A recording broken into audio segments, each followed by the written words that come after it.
we've just figured that we've learned what is contract. Through contract, we've learned what is an agreement. Through agreement, what we've learned what is a promise. Right? So promise when accepted becomes a proposal when accepted. A proposal when accepted becomes a promise. A promise treated as consideration for each other becomes an agreement. And when this agreement is enforceable by law, we have known that this agreement is now called a contract. Now that it is a contract, what are the features of the contract? That's what we've learned. No? Essential elements of a contract. Essential. Yes. Essential elements of a valid contract. Right? So what are all the features or characteristics of a valid contract? What are essential for a valid contract to become? So in that process, we figured out that there are two set of valid. So there are two set of essentials. One particularly expressed in the act, right, and the other, though not expressed in the act, are considered or implied, right? They're implied by nature essential. Like the same way cooking utensils and gas stove is required or essential for any cooking purposes, the same way there are certain things such as minimum of 2% should be there to form an essential valid contract. There should be an intention to create a legal relationship. Then only agreement will come into use for. So the intention to create a legal relationship should be definitely there for an agreement to convert into an contract. And then we've said that there are certain legal agreements or legal arrangements that needs to be followed for you to form a legal relationship. So you have to be ready to fulfill all the duties regarding the legal relationship. What else is there? The possibility of the performance should be possible, bro. Like the performance should be possible to do, right? Don't just make agreements saying that I'll give you 10,000 rupees if you go push the mountain, or if you can, get that Sanjeevani flying in something.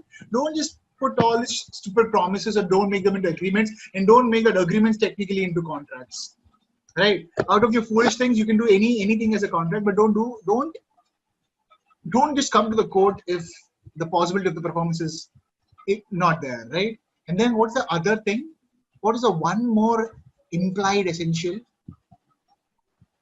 There are legal agreements that we have to follow. There should be definitely two persons. There should be a possibility of the performance. There should be the intention to create legal relationship. There is one more thing, though. Certainty of meaning. Certainty in the meaning.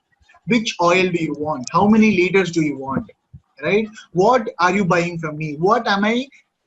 For what am I selling it you for? How much money you should give me? What am I giving? Is it a red Sandro car or is it a black Mercedes car? It is 6,40,000 or 7,80,000, right? Is it a wire phone or not? Is it chicken biryani or the mutton biryani? Certainty in the meaning of the contract or in the agreement, right? There should definitely be certainty. What are we dealing for, right? At the end of the day, it is all about dealing on, with some other party in maintaining a relationship to do something, right? So these are the 5 important things, 5 essential things for a agreement to convert into a contract. Because first thing, you need 2 parties to make that agreement, minimum of 2 parties to make that agreement, for 2 promises to form consideration for each other. And then you should have an intention to create legal relationship. If you don't have an intention to create a legal relationship, the agreement stays agreement, right? You can't go to the court of law to give justice or to ask for justice, right? And then there is something called legal arrangements or procedures. Whatever are the legal arrangements or procedures that needs to be done to convert an agreement into a contract, you have to follow all of that. And then there should be certainty in the meaning of your agreement. What are you doing this agreement for? What is this agreement for? Right? That is the certainty in the meaning of the agreement, and that agreement should be technically possible. Right? The meaning of whatever the certainty is, it should be possible. The performance of the contract or the agreement or the promise technically should be possible, right? And then when all of these things are there, then the act says term. So along with the 5 implied essentials, for all agreements to become contracts, they need to be done with the free will of the parties who are competent to contract with a legal objective for a lawful consideration. And you have to also make sure that these types of agreements are not already expressly declared void. Right? In some other notice, government has declared void already. That means expressly they have told that these type of agreements are not valid or not valid contracts, right? So it should not be it should not be that, and has to be having free will, free consent of the parties, or competent to contract, a legal object, and a lawful constitution. That's what we've learned, right? Yes, sir. All the essentials, all the 11 essentials of a valid contract. Yes, sir. Lovely. And then today, if you remember, I told you we're going to learn about the different types of contracts that we could name. And what are the types, dude? It is a way or technique to identify differences between the same family, no?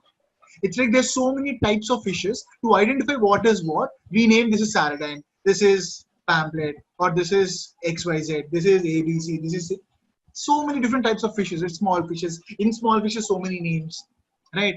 Together, we've named all the different types of sea animals: fishes, prawns, crabs, sharks, whales, dolphins, starfish, octopus, right? So it's all about what are the different types of fishes, or what are the different types of fishes, sea animals.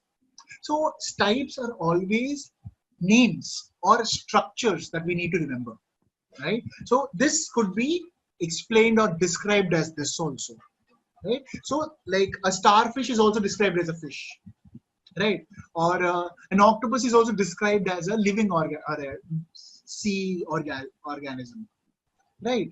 So yeah, so these are all the types. That's why we use the term types. And types of contracts are also different possibilities out there which are in existence or that can be existed.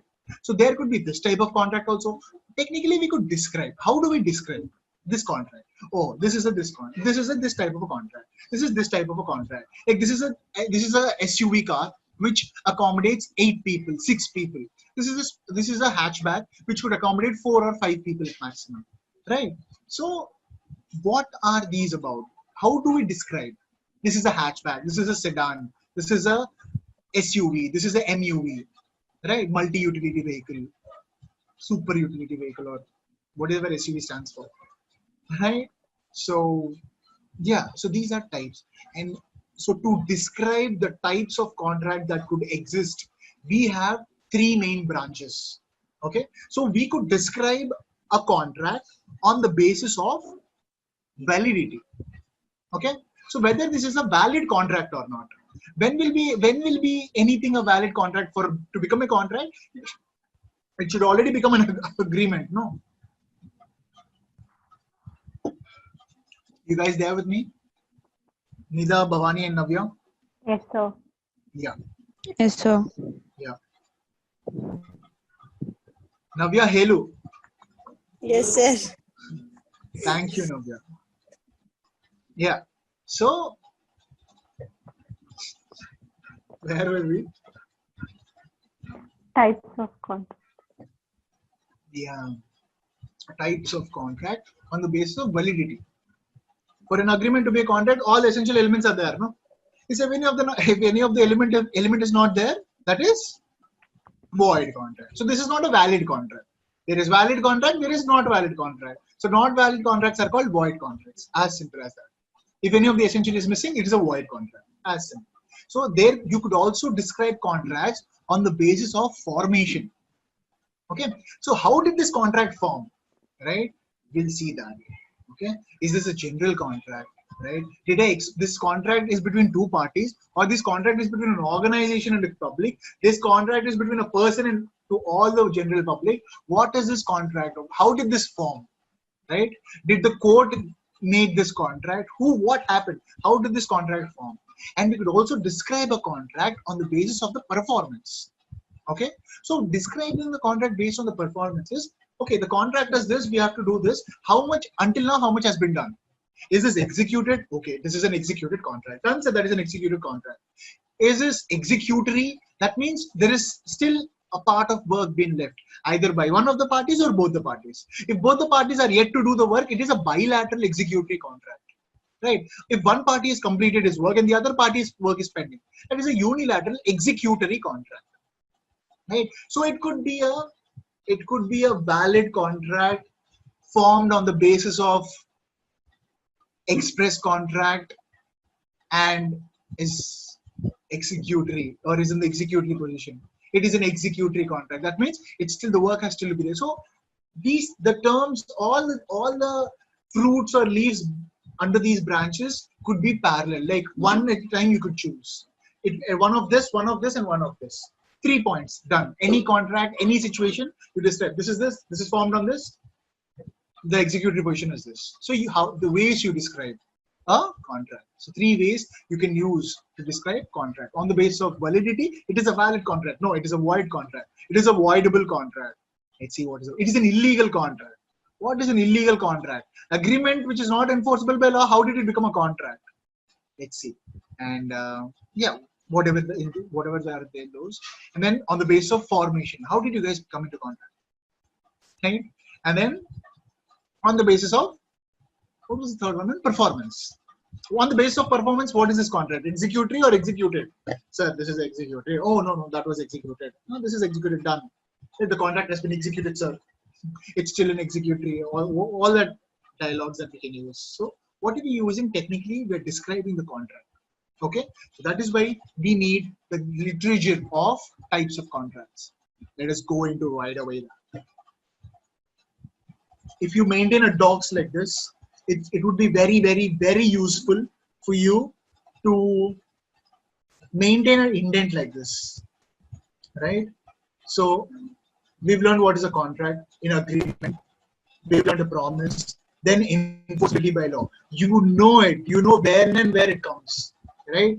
After that, we've seen. So contract is nothing but an agreement and enforceability of law, right? And then we've seen essentials of valid contract, the picture and all the information. And then there is types of contracts. See, types of contracts on the basis of validity, right? Is it a valid contract? Cool. Is it a void contract? Okay. It is a voidable contract? Oh, it is an illegal agreement, or it is an unenforceable contract. What is this unenforceable contract? Let's see.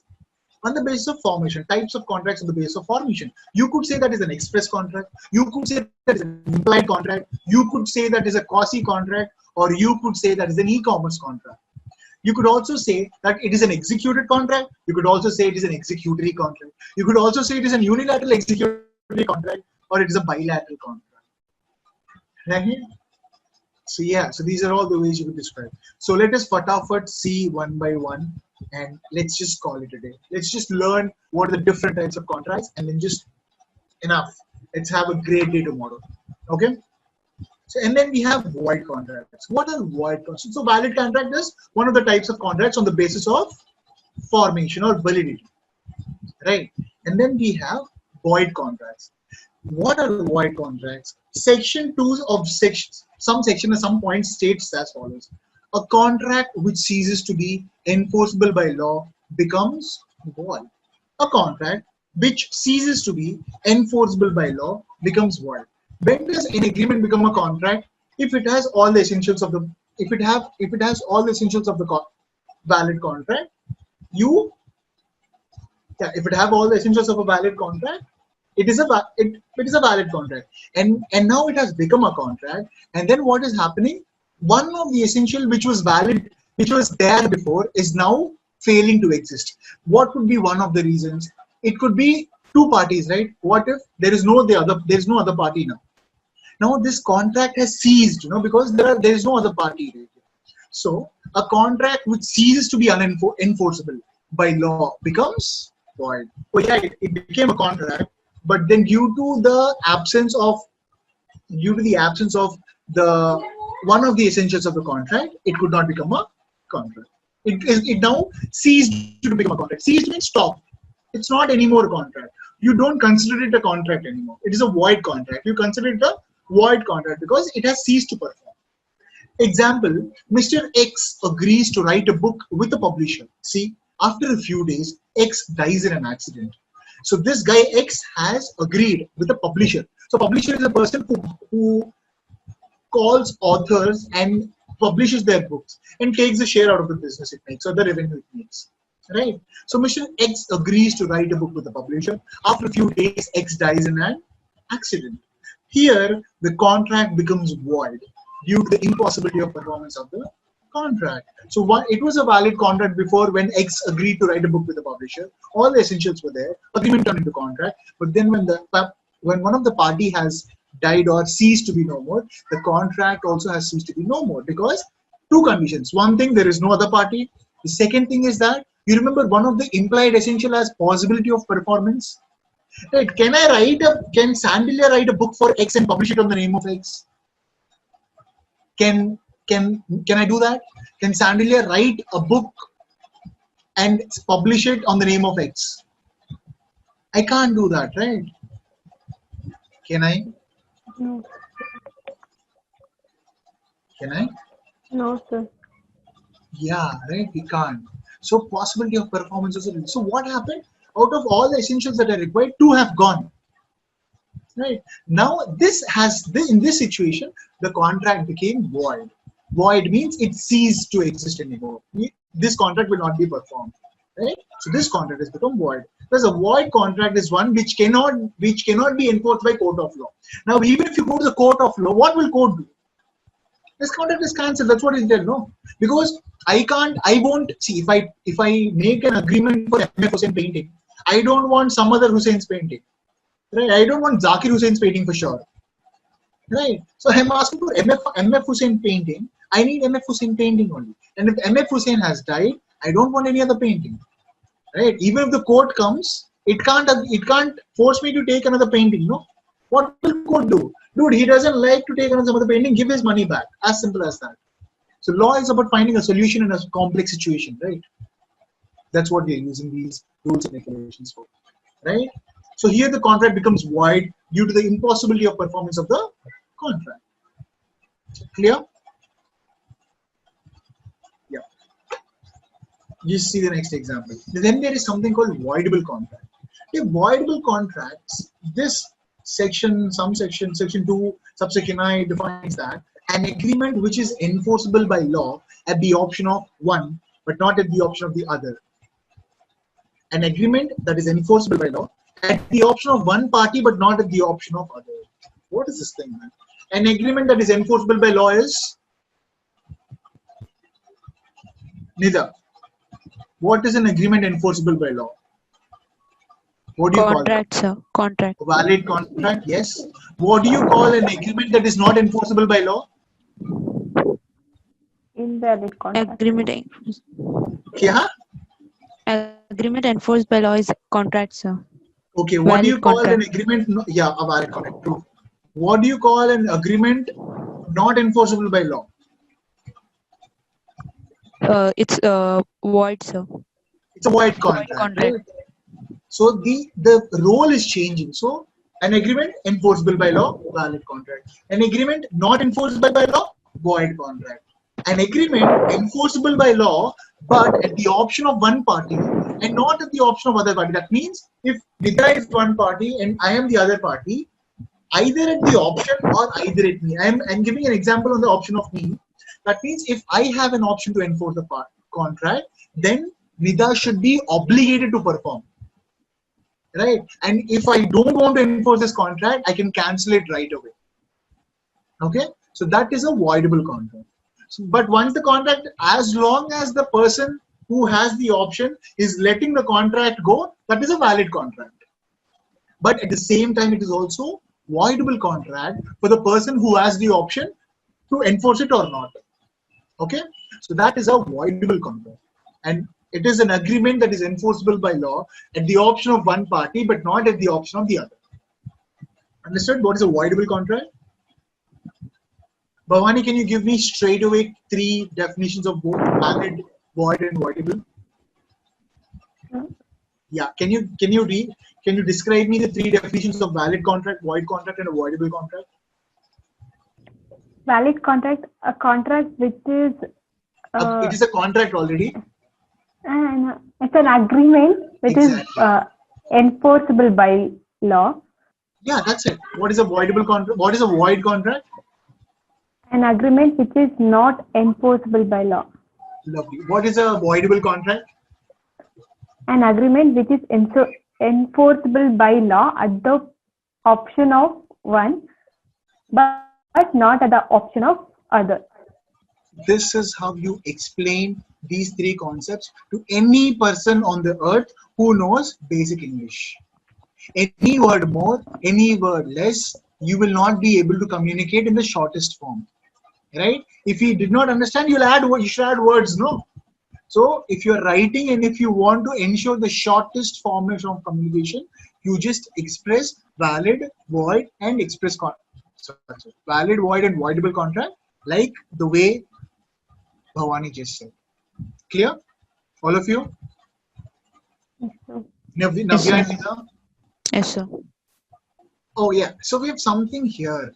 It is a distinction between a void and a voidable contract. So how do we distinguish between a void contract and a voidable contract? Okay. So further to distinguish this also, we have super side headings. So on the basis of definition, we define, we distinguish like this. On the basis of nature, we distinguish like this. Nature means, oh, this guy is a very short-tempered guy, or this guy is a Captain Cool, right? So how we, on the types of nature, we distinguish these people. So the types of nature, how do this respond, and how does this respond? How does this react, and how does this react? Okay. And on the rights, what do you mean by rights? So who will have rights now? Will the contract have rights? Contract is just the agreement, no? Who will have rights? Contract is just a paper. Who will have will the paper have rights? no, so parties Parties. who enter into contract, they will have. Exactly, all of you super damn correct, right? So what will be the rights of a party? So how do we distinguish void and void and voidable contracts on the rights of the parties? Okay, let's now just distinguish this thing. Bhavani, can you read this thing? The definition part? Yeah. Yes, sir. Definition. A void contract cannot be enforced at all. A voidable contract is an agreement which is enforceable only at an option of one of the parties, but not at the option of the others. Understand? Therefore, Yeah. Sorry. Continue. enforceability or otherwise divides the two types of contract. So how is void and voidable distinguished on the mere meaning, on the mere definition? This is a contract which cannot be enforceable. This is an agreement which is enforceable only at the option of the one party, but not at the option of the other. Therefore, enforceability, right? On the basis of enforceability, this cannot be enforceable. This can be enforceable at the option of one party, and if that party does not want to enforce it, he can stop it. So on the enforceability, this is never possible. This still has chance. Therefore, enforceability or otherwise divides the two types of contracts. Clear? Nida, nature. By nature, a void contract is valid at the time when it is made but becomes unenforceable and thus void on account of subsequent developments or events like supervening impossibility, subsequent illegality, etc. Illegality. Repudiation of Nee, bas. What did you understand the first one? That's basic English only, no? But can you yes, tell sir. me the meaning of that? Void contract becomes enforceable, sir. Okay. Is valid at the time when it is, but becomes enforceable as void. But on account of the impossibilities like illegal things, it becomes it becomes Yeah. void, sir. It becomes void. So can you read? Yeah, you said correct. Now tell with proper words. Again, repeat it. What did you By understand of that? nature, that's what a void becomes a contract becomes valid when depending on the legal structures It and also, becomes but it valid or can it is become valid. it is valid, sir. Exactly. A But void yeah, contract is valid. When is it yes, valid? sir. When is it Depending on valid? enforceable by law. Yeah. At the time when it is made. I'm sorry. Yeah. Yes, sir. Yeah. And then what happens? Then it can be void when depending on the illegal practices such as See impossibilities how and hard it subsequent is to communicate the same meaning. You're yes, sir. struggling with words. Just use these words. Now, just read out this thing again for me and, and correct yourself or check yourself whether this is exactly what you wanted to tell me. Right? Start again. By nature, a void contract is valid at the time when it is made but becomes unenforceable and thus void on Is account of unenforceable or unenforceable? unenforceable. Yeah, read it from start again. By nature, a void contract is valid at the time when it is made, but becomes unenforceable and thus void on What is that? account of What is this? unenforceable. Unenforceable. It is enforceability. Yes, Enforceability, sir. unenforceability. Okay? It is an Unenforceability. exactly. Read it again. By nature, a void contract is valid at the time when it is made, but it becomes an unenforceability and thus void on account of subsequent developments or events like supervening impossibility, subsequent illegality, etc. Exactly. Next. Repudiation of a voidable contract also renders the contract void. Stop. In this sentence, Navya, can you tell me how many meanings of the words you don't know in the second sentence? How many words come meanings you don't know? Repudiation, sir. Repudiation and That's it, sir. that's it. You know the meaning of a voidable contract also renders the contract void. All the meanings you know. Yes, sir. Repudiation means cancellation. Yes, Okay, sir. putting it an end. So let's see what is the Google has to say. Repudiation is rejection of a proposal or idea, right? The repudiation of policies, the repudiation of ideas, right? Denial of the truth or validity of something. So repudiation is rejection, right? You're canceling this thing, you're rejecting this thing, right? So now read this thing, Nida. And Navya in your mind. Similarly, similarly, a contingent नहीं contract बाबा might फिर से वो become second point ही पढ़ो एक बार. repudiation of a voidable contract also renders the contract void. So हमें याद है in so sorry. Do you guys remember that voidable contract there was an option for one person to unenforce it, no? Right. So as long as that person repudiates or makes the contract unenforceable, or once the person who has that option repudiates the contract, right? Then that voidable contract became void contract. Until then, it was voidable and valid. Now it became completely void. Understood? Yes, sir. The next one. Similarly, a contingent contract might become void when the occurrence of the event on which it is contingent becomes impossible. Okay. Neither how many meanings? All of you just figure this out. How many are the words that you don't know the meanings of? Just tell it out. I'll be marking them. Oh, I don't know the meaning of this word. What is the meaning of this word? Wherever you feel like that, just tell me that word. So contingency is something like future events which cannot be predicted, no, sir?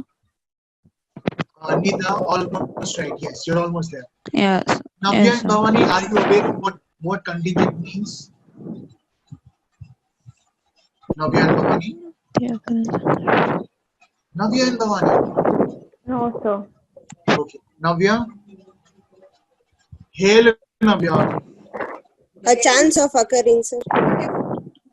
That is the meaning of contingent. So contingent means uncertain future event. Nida, that's what you said, right? yes, sir.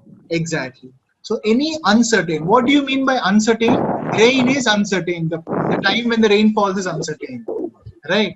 But it is certain that when rain falls, the land gets wet. So certainty means which is happening for sure, which is a fact, and uncertainty means which we don't know the possibility of, right? So any uncertain future event. So we don't know what will happen there, right? But it is certain that it might happen. We don't know when it will happen, but it will happen. Like death is certain, but the time of death is uncertain, right? We know that we'll die. We'll die is certainty, but when we will die is uncertainty. It's an uncertain death. Obviously, all the deaths are uncertain. It's not planned, no? Until unless it's a murder. If it's a planned, it's murder, no? Yes, sir. So contingent contracts are also those contracts where the objectivity is based on happening of that certain event, right? So assume if you and me come into a contract, if that land, if I win that house in the court case, I will sell this land to you, right? I am fighting with the previous owner of the land, okay?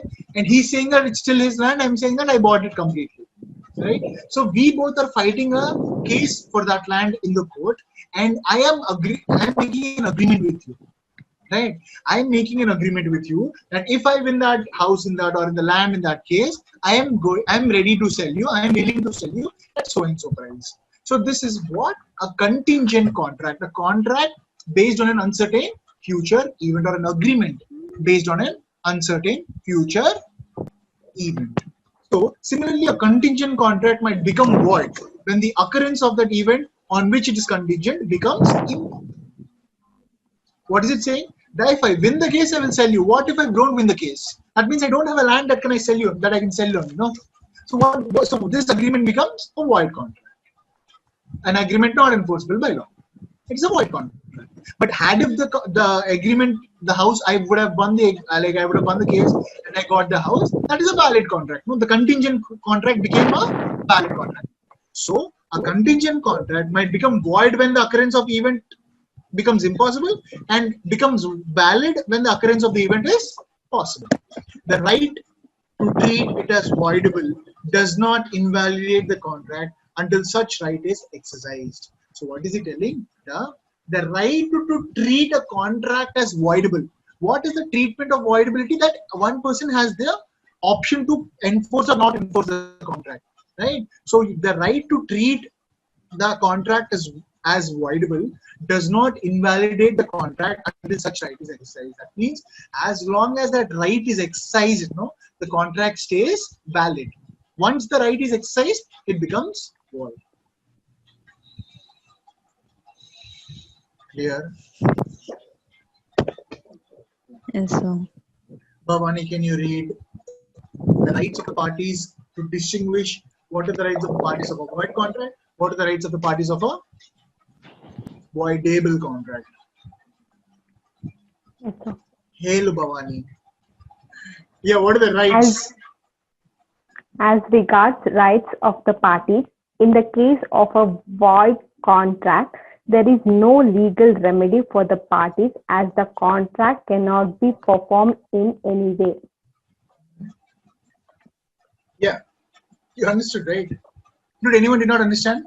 It's saying that as regards the rights of the parties, in case of a void contract, there is no legal remedy. If that person, you remember what was the example he gave for a void contract? X made a contract with the publisher, X died. What will the publisher what will the publisher get if he files a case on X? Is there any legal remedy that the court can provide? No, sir. Right. So there is no legal remedy for the parties as the contract cannot be performed in any way. Right? There's a remedy that you just take back whatever you gave. Okay? But you cannot ask the contract to be enforced. Yeah. So that's why it became a void contract, and there is no legal remedy for the parties. Yeah, the next one. In the case of voidable contract, the aggrieved party has a right to resign it within a reasonable time. Yeah. Any words that you don't know the meaning of? Resigned. This one? Yes, sir. It's called rescind. Okay? Okay. It's pronounced as rescind, and it means cancel or reject. The same meaning as repudiate or rescind. It's cancelling the thing. See? Rescind. Okay? It is rescind. Rescind, revoke, cancel, repeal. Manaki revoke, cancel value choice. Okay? Revoke or cancel. So, in the case of a voidable contract, the aggrieved party has a right to revoke or cancel it within a reasonable time. Okay? If it is so rescinded, it becomes void. If it is not rescinded, it becomes a valid contract. So, to distinguish between a void contract and a voidable contract on the basis of rights is that the the parties of the void contract do not have any rights at all because there's no remedy for anything, right? But for the party of a voidable contract, yes, there is a right to cancel the contract or rescind the way he said. There is a right to cancel the contract, but it should be within a reasonable time. It's not like you came into the contract 34 years ago and now you are rescinding the contract, right? So if it is so rescinded, it becomes void. If it is not rescinded, it becomes a void. Which what will not become void or what will become valid? What will become anything? Voidable contract. No. Yep. Nice. Then we have illegal contract. Just don't look at anything here. Can each one of you give me an example of illegal business? We've seen so many movies now. Tell me one. Don't just tell anything you want. Okay? I want one example from Bhavani, one example from Navya, and one example from Nita. Give me one example of an illegal business. Whatever can come to your mind. But if someone already says that, you should not say that. So fastest, whoever says the fastest. Sandalwood business, sir. Sandalwood business itself is illegal. Yeah. Is it poaching illegal or business itself is illegal? Secretly buying and selling. Secretly. Yes, sir. That's poaching. No, that's what poaching or whatever. Secretly, yeah, sir. Yeah. Secretly selling sandalwood. Sandalwood business is not illegal. Nice. She said already one thing. Navya and Bhavani. Sorry, Bhavani. Supplying drugs. Okay. Business of drugs is also what drugs do? Tell me 3 drugs. I don't know. 3 drugs that are illegal to deal with. Say heroin. Sorry? Cocaine. Heroin. Brown sugar. Brown sugar. Right? So please be aware of these terms. You're not a 5th class going kid anymore, right? So it's you have to know how much ever you can about what is existing or coexisting with us, so that you are aware of things, right? If things happen to surprise, it's always happened. You can't do that. But if you can be aware of that, just be aware. Just watch so many web series now. You learn so many new things. Believe me, I've just learned so much just watching web series. So much. All of you have given examples? Yeah. Person has not given. Sir, me, sir. Navya. Sir. Hail, Navya. Cyber crime, sir. Awesome, Navya. Right? Anything that you're doing in a criminal act in the cyber world also. Right? That's also an illegal activity. Hacking someone's computer, doing wrong with their accounts, using their account as a face and doing wrong stuff. Anything or everything is a illegal activity. Okay? So it is a contract which the law forbids to. Very important terms of words that you should be knowing. So what are illegal contracts? These are contracts which the law forbids to be made. What is forbidding is asking or like, I'll tell you the real meaning of it. Refusing. Exactly. You should not make all these contracts only. What are you? Right? Are you insane? Right? Refuse to allow. See? Refuse to allow. So, what is this? Which the law refuses to be made only. In the first place, it should not have been made. You should never, ever make illegal contracts. But what makes those contracts illegal? The court will not enforce such a contract, but also the connected contracts. You can't go to the court saying that, sir, this guy did not supply me the cocaine he was supposed to supply, and because of that, this guy hit me. I'm going to file a case on this guy and this guy. What will happen? All 3 Both of will us. be arrested, sir. Yeah. They'll be put into jail. So all illegal agreements are void, but all void agreements are not necessarily illegal. No, a valid agreement can also become a void agreement due to the impossibility of performance now, or the death of the partner. So void became a valid agreement became void, but it is not illegal to be dead. No, But all illegal agreements are definitely void. Okay, and in fact, there's a word called void ab initio. Void ab initio means it is void right from the moment it started. Right from the moment it is void. That is void ab initio. So all illegal contracts are void ab initio. Example, contracts that are immoral or opposed to public policy. Two words. What are immoral? If I'm hitting a dog with stones, what is that? Without values, ethic values. Morals, right? Like if you hit someone, hit dog with the stones or anything immoral, right? It hurts people watching that. And opposed to public policy, you go hit people, kill people, run over people. Why is the law for? What is the road for? What are the rules for? Right. So all the rules and regulations are policies that we've kept for ourselves so that we have a safe living. Right. So if you are doing anything that is opposing this policy, right? If there is a red light, you have to stay in the red light. If you go, that is opposing the public policy, no? So anything that you oppose with the public policy are illegal in nature. Understood? So any activities that are immoral or opposed to public policy are illegal in nature. Understood? Huh? Similarly, check this out. If R agrees with S to purchase brown sugar, see one of the illegal elements or in illegal items, Bhavani said, I guess. Who said brown sugar? Navya, sir. Navya, congratulations. Your example has been used in the example. So if R agrees with S to purchase brown sugar, it is an illegal agreement because you remember every agreement is a contract which is made with the free consent by the parties competent to contract with legal objective. Contract or an agreement to deal with brown sugar, is the objective legal? That only the objective made are illegal, no? So it is an illegal agreement. Right? According to section 2, subsection G of the Indian Contract Act, an agreement not enforceable by law is void. That we know, no? Right? That is an illegal contract.